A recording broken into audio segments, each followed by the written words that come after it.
संजय कदम स्वार्थासाठी गेले, आमच्यासाठी ते गद्दारच आहेत असं म्हणत शिवसेना युबीटीच्या खेडेकरांनी निशाणा साधलाय। तर एकही कट्टर शिवसैनिक त्यांच्यासोबत जाणार नाही असंही खेडेकर म्हणाले। आज बीड जिल्ह्यातून काँग्रेसच्या सद्भावना यात्रेला सुरुवात होणार आहे।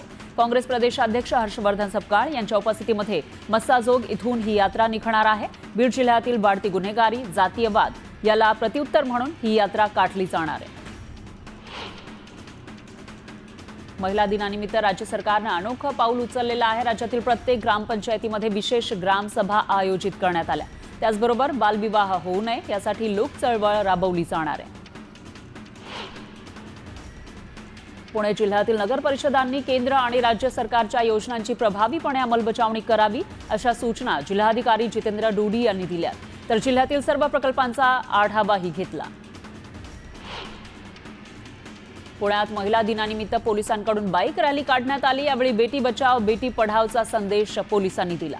तर पोलिसांकडून 10 मार्च पर्यंत विविध कार्यक्रमांचं आयोजन करण्यात आलंय। संगमेश्वर तालुक्यामध्ये सध्या माकडांचा उपद्रव प्रचंड वाढलेला आहे, त्यामुळे बागायतदार मोठ्या चिंतेत आहेत। माकडं काजू, आंबा पिकांचं नुकसान करतायत, त्यामुळे शेतकऱ्यांचं मोठं आर्थिक नुकसान होत आहे। वन विभागानं चिपळूण, गुहागर आणि संगमेश्वर या भागांमध्ये मोठ्या प्रमाणात माकड पकड मोहीम हाती घेतलेली होती। या मोहिमेअंतर्गत अंदाजे 2000 माकडांना पकडून नैसर्गिक अधिवासात सोडलंय। तरीही माकडांचा उपद्रव कमी होण्याचं नाव घेत नाहीये। कोकणात शिमगोत्सवाची धूम सुरू झाली आहे। गावागावातील देवदेवीच्या पालख्या भक्ताच्या भेटीला निघालेल्या आहेत। तर रत्नागिरीत मंडणगड आंबवणे गावची जाकमाता देवीची पालखी भक्तांच्या भेटीसाठी गावाबाहेर पडली आहे। धारावी झोपडपट्टी पुनर्विकास प्रकल्पाला स्थगिती देण्यास सर्वोच्च न्यायालयानं नकार दिलाय आणि पुनर्विकासाला परवानगी देणारा मुंबई हायकोर्टाचा निर्णय हा कायम ठेवलेला आहे। तर प्रकल्पांतर्गत रेल्वे वसाहतींचे पाडकाम तसंच इतर कामं आधी सुरू झाली आहेत। अशा स्थितीमध्ये प्रकल्पाला स्थगिती देऊ इच्छित नाही असं न्यायालयानं म्हटलंय। मुंबई शहर आणि उपनगर तसंच ठाणे जिल्ह्यामध्ये पुढील 4 दिवस उष्णतेची लाट धडकणार आहे। पारा 39 ते 40 अंशांवर उसळी घेणार असा इशारा देण्यात आलाय। त्यामुळे नागरिकांनी कामाव्यतिरिक्त घराबाहेर पडणं टाळावं अशा सूचनाही करण्यात आल्यात। राज्यात अवयवदानामध्ये आतापर्यंत पुरुषांची संख्या सर्वाधिक होती, पण गेल्या काही वर्षात महिलांनी अवयवदानात आघाडी घेतल्याचं चित्र आहे। पुरुषांपेक्षा महिलांनी 3 पटीनं अधिक अवयवदान केलंय। त्यामध्ये सर्वाधिक अवयवदान मुंबईत झालंय। मुंबई महापालिकेनं प्लास्टिक विरोधात मोहीम तीव्र केली आहे। मुंबईच्या विविध भागांमधून 128 किलो प्लास्टिकचा साठा जप्त करण्यात आला। तर संबंधितांकडून 2,20,000 रुपये दंड वसूल केलाय। छत्रपती संभाजीनगरच्या पैठण तालुक्यातील लोहगाव परिसरात 4 मेंढपाळ कुटुंबांवर दरोडेखोरांनी हल्ला केला। या घटनेमध्ये 2 महिला आणि 6 पुरुष जखमी झाले। मेंढपाळ कुटुंबांवर हल्ला करून दरोडेखोरांनी त्यांच्याकडील सोनं, चांदीचे दागिने, रोख रक्कम असा ऐवज लंपास केला। एसटी महामंडळानं कंत्राटदाराला 4 कोटी रुपयांचा दंड ठोठावला। कंत्राटदारांना आतापर्यंत केवळ 9% गाड्यांचा पुरवठा केला। त्यामुळे नियोजनानुसार एसटीच्या सेवांमध्ये वाढ करण्यास प्रशासनाला विलंब होतोय। कर्करोगाला कायमस्वरूपी आळा घालण्यासाठी दारिद्र्य रेषेखालील महिला आणि मुलींना लसीकरण मोफत केलं जाणार आहे। राज्यातील 9 ते 14 वर्ष वय असलेल्या मुलींना लसीकरणाचं नियोजन केलं जातंय। पश्चिम रेल्वेच्या उपनगरीय मार्गावर 3 मार्चला 4 कोटी 26 लाखांची तिकीट विक्री झाली। कोरोनाच्या आधी ऑक्टोबर 2019 मध्ये 4 कोटी 16 लाखांची तिकीट विक्री झाली होती। यावेळी 10 लाखांची अतिरिक्त तिकीट विक्री झाल्यानं महसुलात वाढ झाली आहे। गायींच्या 20 वासरांची अवैध वाहतूक करणाऱ्या 2 जणांविरुद्ध गुन्हा दाखल झाला आहे। आरोपी कारमधून गायीच्या 20 वासरांना अवैध वाहतूक करून नेत होते। तर छत्रपती संभाजीनगरच्या वैजापूर तालुक्यात ही घटना समोर आली। शहापूरच्या श्री वेताळेश्वर स्वामींच्या यात्रेला आजपासून सुरुवात होणार आहे। मंदिर परिसरात आकर्षक विद्युत रोषणाई करण्यात आली आहे। 2 दिवस चालणाऱ्या या यात्रोत्सवात लाखोंच्या संख्येनं भाविक येतात आणि यात्रेचा आनंद लुटत असतात।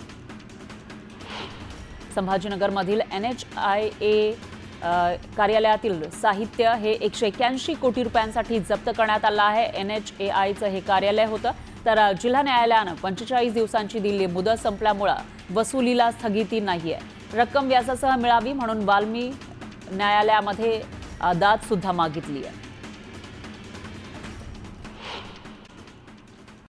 शीना बोरा हत्या प्रकरणाचा खटला मागील 4 महिन्यांपासून थांबवण्यात आला होता. आता 10 मार्च पासून हा खटला पुन्हा दैनंदिन स्वरूपात चालणार आहे. मुंबईत महिलांना सुरक्षेच्या दृष्टीने आवश्यक त्या सर्व सुविधा एका छताखाली मिळाव्यात यासाठी पालिकेने अर्थसंकल्पात विकसित ॲप करणार असल्याची घोषणा केली. त्यासाठी 100 कोटींच्या निधीची ही तरतूद केली. मात्र अद्यापही ॲपच्या कामाला मुहूर्त मिळत नाहीये. बँका आणि वित्तीय संस्थांसाठी सोने तारण कर्जाचे नियम कडक करण्याची तयारी भारतीय रिझर्व्ह बँकेने चालवली आहे. यामध्ये अंडररायटिंग प्रक्रियेचं पालन करणं बंधनकारक असेल. भारतीय कंपन्यांचे कर्मचाऱ्यांच्या वेतन खर्चाशी संबंधित बजेटला अनुकूल बनवतंय. त्यामुळे यावर्षी वेतनवाढ 8.8% होऊ शकते असा अंदाज डेलाइट इंडियानं व्यक्त केलाय. वर्सोवा ते दहिसर या कोस्टल रोडच्या पुढच्या टप्प्याकडे पालिकेनं लक्ष केंद्रित केलंय. या विस्तारित पुलाच्या बांधकामासाठी अडथळा ठरणाऱ्या 300 झाडांची कत्तल करण्याचा निर्णय पालिकेनं घेतलाय. पंतप्रधान आवास योजनेतील 20 लाख घरांना मोफत सौर ऊर्जा पुरवली जाणार आहे. राज्यपालांच्या अभिभाषणावरील चर्चेदरम्यान मुख्यमंत्री फडणवीसांनी अशी ग्वाही दिली आहे. नद्यांचे प्रदूषण रोखण्यासाठी सर्वंकष काम करण्याची गरज आहे. त्यासाठी पर्यावरण, नगरविकास आणि जलसंपदा या खात्यांचा एक संयुक्त टास्क फोर्स तयार करण्यात येईल अशी माहिती पर्यावरण मंत्री पंकजा मुंडे यांनी शुक्रवारी विधानसभेत दिली आहे. घाटकोपर होर्डिंग दुर्घटनेनंतर राज्यातील 1,09,387 अवैध होर्डिंग हटवण्यात आलेले आहेत. तर सर्व महापालिका आणि नगरपालिकांच्या क्षेत्रामध्ये होर्डिंगचे ऑडिट दरवर्षी केलं जाईल असं उद्योगमंत्री उदय सामंत यांनी शुक्रवारी विधानसभेत सांगितलंय. रस्त्यांची कामं करताना झाडांच्या मुळांना इजा पोहोचवणाऱ्या कंत्राटदारांकडे पालिका विभागानं मोर्चा वळवलाय. या प्रकरणी विविध वॉर्डातील 150 कंत्राटदारांना नोटीस बजावण्यात आली आहे. रत्नागिरीतील अंजर्ले समुद्रकिनारा स्वच्छ आणि सुंदर समुद्रकिनारा म्हणून ओळखला जातो. या समुद्रकिनाऱ्यावरील कासव महोत्सव, नारळ पोकळीच्या बागा सर्व काही विलोभनीय आहे. यामध्ये भर पडलेली आहे. समुद्रातील बंधाऱ्याची मेरीटाईम बोटच्या माध्यमातून कोकणातील पहिला बंधारा अंजर्ले समुद्रात होतोय. सुमारे 600 मीटर समुद्रामध्ये आत होणाऱ्या या बंधाऱ्यामुळे अंजर्ले गावातील पर्यटनाला नवसंजीवनी मिळणार आहे. सातारा आणि सांगलीतील कामठी, विहापूर या गावांचा गेल्या अनेक वर्षांपासूनचा हद्दीचा प्रश्न मिटवण्यात प्रशासनाला यश आलं आहे. कराडच्या तहसीलदार कल्पना ढवळे यांच्या पुढाकारातून भूमी अभिलेख, तलाठी यांच्यासह प्रशासकीय अधिकाऱ्यांकडून कायमस्वरूपी कराड आणि कडेगाव तालुका हद्द निश्चित करण्यात आल्या.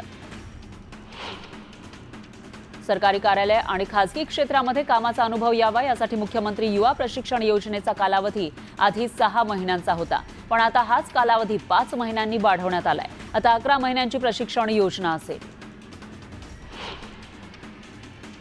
सहकारी गृहनिर्माण संस्थेच्या नोंदणीसाठी किमान 51% फ्लॅट आणि गाळे खरेदीदारांनी एकत्रित अर्ज करणं आवश्यक आहे.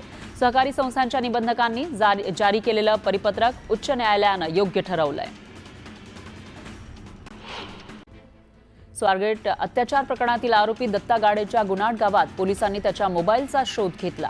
दरम्यान त्यानं 30 जागा बदलल्या तर 7 व्यक्तींना भेटल्याची माहिती पोलीस तपासातून उघड झाली आहे. पोलिसांनी त्याच्या घराचीही झाडाझडती घेतली. अभिनेत्री तनुश्री दत्तानं केलेल्या लैंगिक शोषणाच्या तक्रारी प्रकरणी अभिनेते नाना पाटेकर यांना मोठा दिलासा मिळालाय. लैंगिक शोषणाचे आरोप सिद्ध करणारे पुरावे न सापडल्यानं कोर्टानं तक्रार फेटाळून लावली. चंद्रपूरच्या पाठणपुरा मार्गावर टोळक्याच्या हल्ल्यात पोलीस कर्मचाऱ्याचा मृत्यू झाला आणि 1 जण गंभीर जखमी झाला. किरकोळ वादातून धारदार शस्त्रानं हा हल्ला करण्यात आला होता. तर पोलिसांनी 2 संशयितांना ताब्यात घेतलंय.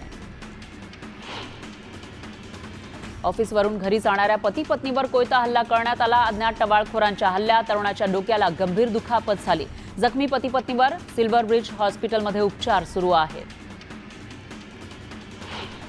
सांगलीच्या मिरज रेल्वे स्थानकाजवळ रेल्वे टँकरची बोगी रुळावर घसरून पलटी झाली आणि यामुळे मुंबई, पुणे आणि कर्नाटक रेल्वे महामार्गावरील वाहतूक तब्बल 2 तास ठप्प झाली होती. त्यामुळे प्रवाशांना मोठ्या गैरसोयीला सामोरं जावं लागलं. सांगलीच्या मिरजेत दुचाकी चोरणाऱ्या कर्नाटक राज्यातल्या 2 चोरट्यांना अटक झाली आहे. त्यांच्याकडून एक महागडी दुचाकी ही जप्त करण्यात आली. तर या दोघांनी मिरज शहरातून दुचाकी चोरल्याचं पोलीस तपासातून समोर आलंय. हिंगोलीच्या वसमत तालुक्यातील ढौळ गावात 2 घरांना भीषण आग लागली। या आगीमध्ये घरातील संसार उपयोगी साहित्य जळून खाक झालं। दरम्यान आग कशामुळे लागली हे अद्याप अस्पष्ट आहे। कर्जतच्या आढळगाव जामखेड हा रस्ता वाहतुकीचा आणि अनेक तालुक्यांना जोडणारा आहे।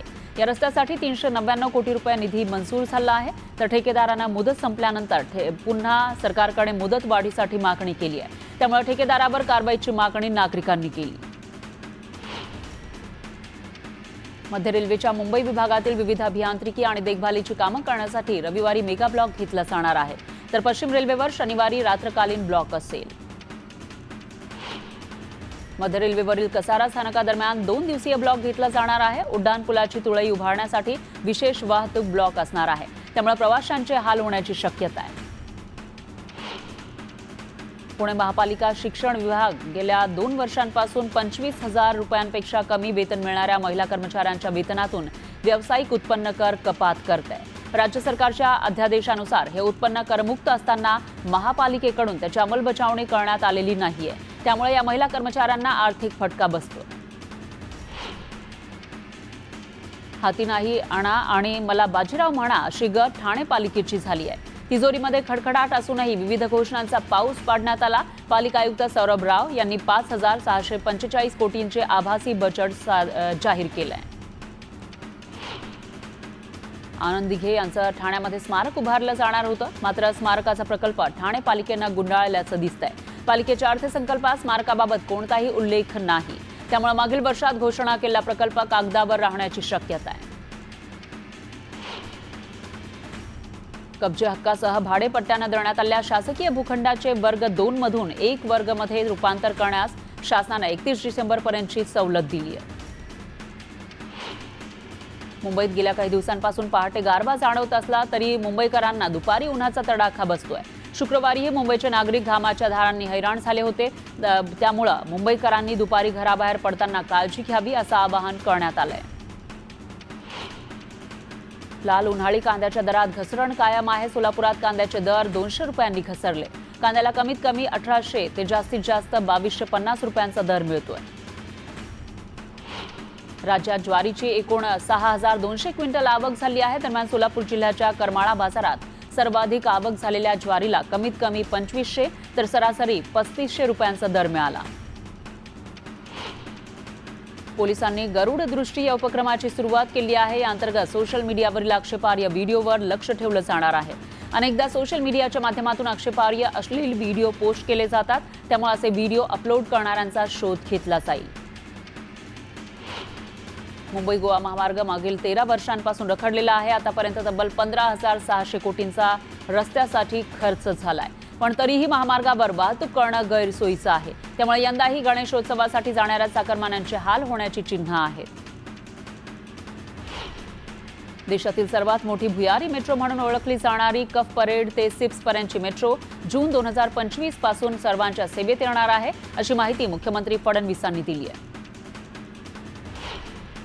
पंतप्रधान मोदींनी लोकार्पण केलेल्या इस्कॉन मंदिराला 4 कोटी 68 लाखांचा दंड माफ करण्यात आला आहे। मंदिराच्या बांधकामासाठी अतिरिक्त भाडेपट्टा प्रीमियमचे 4.5 कोटी रुपयांचे शुल्क माफ करण्याचा ठराव सिडको संचालक मंडळाच्या बैठकीत घेण्यात आला होता।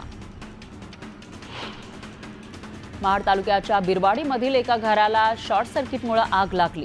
आगीत संपूर्ण घर जळून खाक झालं। सुदैवानं कोणत्याही प्रकारची जीवितहानी झाली नाही। काळा चौकी इथल्या अभ्युदयनगर वसाहतीच्या पुनर्विकासात रहिवाशांना 635 चौरस फुटांची घरं मिळणार आहेत। अखेर शिवसेनेच्या पाठपुराव्याला यश आलंय। अटी शिथिल करण्याचं आश्वासन मुख्यमंत्री फडणवीस यांनी विधानसभेत दिलं। येवल्यात 5 वर्षीय चिमुकल्यावर भटक्या कुत्र्यांच्या टोळीनं हल्ला केला। या हल्ल्यात या चिमुकल्याचा जागीच मृत्यू झाला। ही संपूर्ण घटना काळजाचा थरकाप उडवणारी आहे। पुण्यातील बिबेवाडी परिसरात झालेलं अपहरण हे अपहरण नसल्याचं समोर आलं आहे। हिरा व्यापाऱ्यानं स्वतःच्याच अपहरणाचा बनाव केला होता। या प्रकरणी व्यापाऱ्यानं कबुली दिली। नागपुरातील अंबाझरी पोलीस स्थानकामध्ये सुरू असलेल्या अवैध हुक्का पार्लरवर पोलिसांनी कारवाई केली। या कारवाईत पोलिसांनी चौघांविरोधात गुन्हा दाखल केलाय। 7 वर्षांपूर्वी एका महिलेवर अत्याचार झाला होता. तब्बल 7 वर्षांनंतर दोन्ही आरोपींना आजीवन कारावासाची शिक्षा सुनावण्यात आली आहे. हिंगोलीमध्ये आंबा आणि बेहड्याचं वृक्ष विनापरवाना तोडून त्याची वाहतूक करणाऱ्यांना वन विभागानं पकडलंय. त्यावेळी लाकडांनी भरलेला ट्रक पोलिसांनी जप्त केला, तर आरोपी विरोधात गुन्हा दाखल केला. कांदिवली विधानसभा विभाग प्रमुख लालसिंग राज पुरोहित विरोधात कांदिवली पोलीस ठाण्यामध्ये गुन्हा दाखल झाला आहे. शाखा उघडण्यासाठी गाळा भाड्यावर घेत त्यावर कब्जा केल्याप्रकरणी गुन्हा दाखल झालाय. कल्याण ग्रामीणमधील देसाई या गावातील धक्कादायक प्रकार समोर आला आहे. परप्रांतीय महिलांची दहशत समोर येते. काही महिलांनी शेतकरी कुटुंबाला धमकावून त्यांच्या घरावर दगडफेक करत पोलिसांनाही धक्काबुक्की केल्याचा प्रकार समोर आला. या घटनेनंतर पोलीस काय भूमिका घेणार याकडे सर्वांचं लक्ष आहे. रत्नागिरी जिल्ह्यातील मंडणगड इथं तलवारीनं वार करत 20 वर्षीय तरुणाला मारहाण केल्याप्रकरणी अखेर गुन्हा दाखल झालाय. संशयित आरोपीला पोलिसांनी ताब्यात घेतलेला आहे. जखमीवर रुग्णालयात उपचार सुरू आहेत. बीडच्या जिल्हा रुग्णालयामध्ये आलेल्या एका युवकाला सुरक्षा रक्षकानं बेदम मारहाण केली. याचा व्हिडिओ व्हायरल झाल्यानंतर या प्रकरणी कारवाईची मागणी करण्यात येते. बीडच्या शिरूर तालुक्यातील बावी गावात हरणाची शिकार करताना अडथळा आल्यानं मारहाण केल्याचं प्रकरण समोर आल्यानंतर याची वन विभागानं ही दखल घेतली आहे. शिवारीच्या ठिकाणी वन विभागाच्या अधिकाऱ्यांनी भेट देऊन तिथं हरणाची कवटी आणि हाडं तपासणीसाठी फॉरेन्सिक डिपार्टमेंटकडे पाठवण्यात आली आहे. मुंबई पुणे एक्सप्रेसवेवर उर्सटोला नाका इथं रक्तचंदनाची अवैधरित्या तस्करी केली जात होती. या प्रकरणी पोलिसांनी कारवाई करत 3 आरोपींना अटक केली आहे. त्यांच्याकडून तब्बल 8 कोटी 61 लाखांचं रक्तचंदन जप्त केलं. अंमली पदार्थांचं सेवन करत इन्स्टावर त्याचा व्हिडिओ व्हायरल करणाऱ्या 4 तरुणांना पोलिसांनी अटक केली आहे. यात एका अल्पवयीन मुलाचाही समावेश आहे. चौघांकडून तब्बल 5 लाखांचा ड्रग्जचा साठाही जप्त केलाय. सिंधुदुर्ग जिल्ह्यामध्ये आज रात्रीपासून 22 मार्चपर्यंत मनाई आदेश लागू करण्यात आले. जिल्ह्यात कोणताही अनुचित प्रकार घडू नये यासाठी जिल्हाधिकाऱ्यांनी मनाई आदेश लागू केले.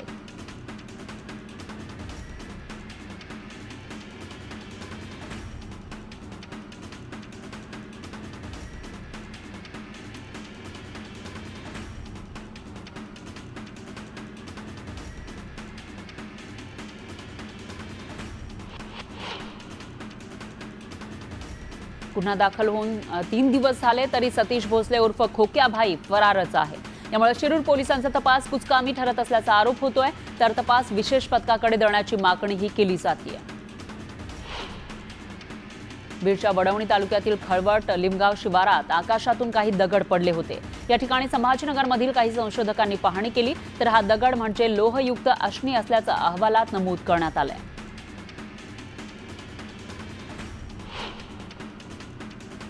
मानव बिबट संघर्ष टाळण्यासाठी वन विभागाच्या वतीनं उत्तर पुणे जिल्ह्यात शेतकऱ्यांना सौर झटका कुंपण वाटप करण्यात आलं.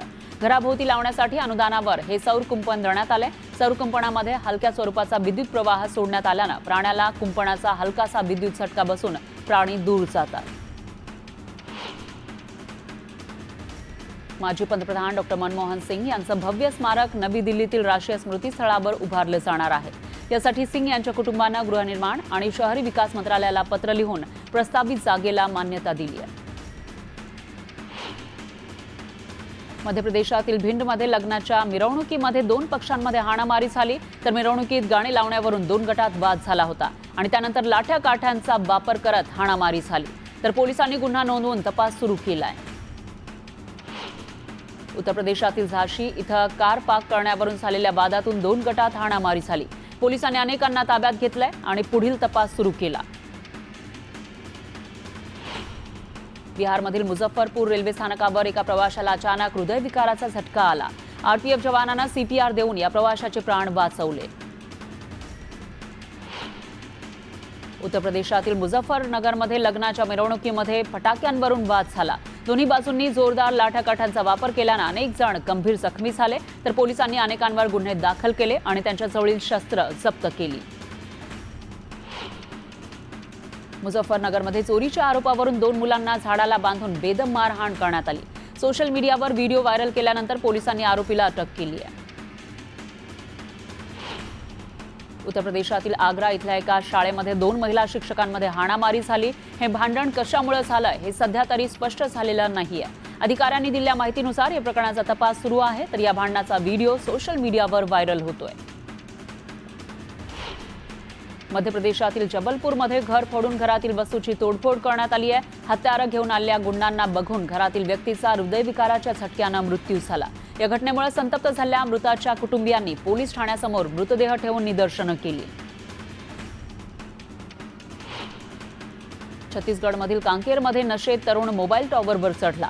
सुमारे 1 तास टॉवरवर चढून हाय व्होल्टेज ड्रामा करत राहिला।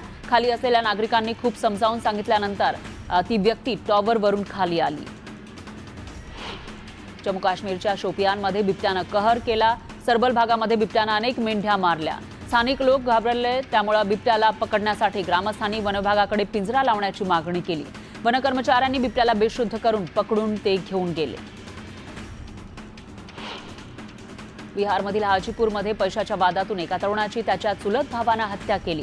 पोलिसांनी आरोपी भाऊ आणि त्याच्या मैत्रिणीसह तिघांना अटक केली आहे, तर पोलीस पुढील तपास करतायत।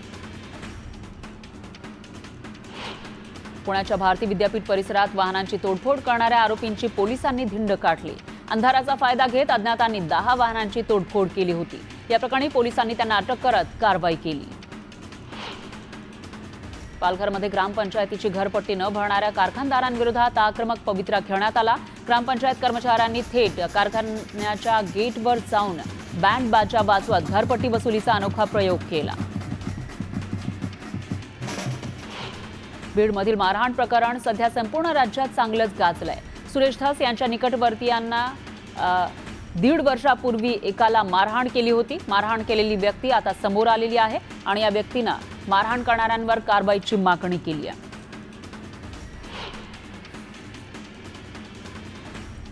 बदलापूर जवळील चामटोली गावातील शेतकऱ्याच्या काही भागातून रेल्वेच्या 3ऱ्या आणि 4थ्या मार्गिकेसाठी संरक्षक भिंतीचं काम सुरू करण्यात आलंय, पण भूमापन केल्यानंतर सर्व्हेमध्ये तफावत आढळली, त्यामुळे रेल्वे आणि शेतकऱ्यांमध्ये वाद झाला।